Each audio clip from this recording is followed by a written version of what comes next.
విజయ్ అంతకుముందు ఒక సినిమా స్టార్గా తప్ప తమిళనాడు రాజకీయాల్లో అయితే పెద్దగా ఎవరికి తెలియని విజయ్ ఒకే ఒక సంవత్సరంలో రాజకీయ పార్టీ పెట్టి టీవీకే అని చెప్పేసి.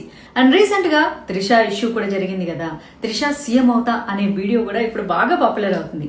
And Trisha die hard fans అందరూ కూడా వేసి ఉంటారు కదా ఓట్లు, అలాగే బీజేపీ సింపథైజర్స్ కూడా. ఎందుకంటే త్రిష అమిత్ షాని కలవటము, సో వాళ్ళు కూడా ఎలాగో విజయ్ గెలుస్తాడు కదా అని చెప్పేసి వాళ్ళు వేసింటారు. ముఖ్యంగా క్రిస్టియన్ ఓట్స్ అనమాట, అవి కూడా ఖచ్చితంగా గంపగొత్తగా పడి ఉంటాయి. ఎందుకంటే మేము ఏథిస్టులము అని చెప్పుకుంటున్న స్టాలిన్ ప్రభుత్వము వల్ల మనకి ఏమీ రాదు అని చెప్పేసి, అలాగే ఎరాడికేట్ సనాతన్ ధర్మ అని చెప్పడం వల్ల తమిళ్ హిందూస్ చాలా కట్టర్గా ఉంటారనమాట. సో వాళ్ళు కూడా వేసే ఉంటారు, వాళ్ళు మహా గట్టి వాళ్ళు, సంప్రదాయాలు బాగా ఫాలో అవుతారు.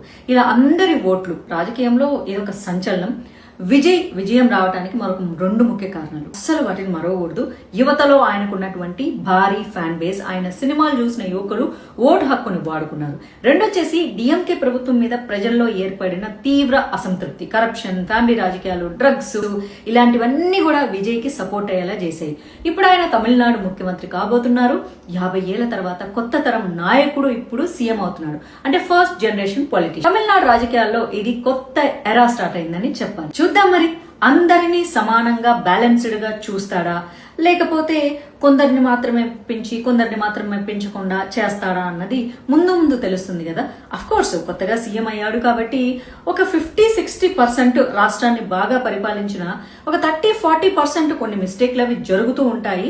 బట్ స్టిల్ పీపుల్ ఎప్పుడు పట్టం కడతారు. ఇంతకు ముందు ఉన్నటువంటి స్టాలిన్ గవర్నమెంట్ చాలా దారుణంగా 70% ఇలాంటి డిజాస్టర్లు చేశాయన్నమాట. ఇప్పుడు పశ్చిమ బెంగాల్లో కూడా బీజేపీ గెలిచింది. అక్కడ గెలవడానికి కారణం ఏంటి? ముస్లిం ఓట్లు తీసేయడమేనా? కాదు, దొంగ బంగ్లాదేశీ ఓట్లు తీసేయడం. 2.5 లక్షల మంది సిఆర్పిఎఫ్ జవాన్లు పహారా కాశారు ఒక ఎలక్షన్ కోసం. అంటే ఏం చెప్పాలి, సిఆర్పిఎఫ్ జవాన్లకి హిందువులు ముస్లింలు వాళ్ళు వీళ్ళు దేశ రక్షణ, ఎలక్షన్ సిస్టమ్ పర్ఫెక్ట్ గా జరగాలి అని. సో అక్కడ కూడా జనాలు విసిగిపోయి ఉన్నారు, అరాచకాలు పెరిగిపోయాయి. అండ్ మనం చూసాం కదా ఆంధ్రప్రదేశ్ లో కూడా గత ప్రభుత్వం రౌడీ రాజకీయాలు చేసి ఎప్పుడు కూడా కొంచెం అటు ఇటు బ్యాలెన్స్. ఇప్పుడు నేను బీజేపీతోనే ఉన్నాను, అయినా సరే ఒక 70% భారతదేశానికి లాభం జరుగుతుంది, 30% అటు ఇటు ఉంటుంది. అప్పుడు ప్రజలు ఎప్పుడు కూడా ఒక 70% బానే ఉంది కదా అని హోప్ ఉంటుంది వాళ్ళకి. This is very important. మరి మీరేమంటారో చెప్పండి.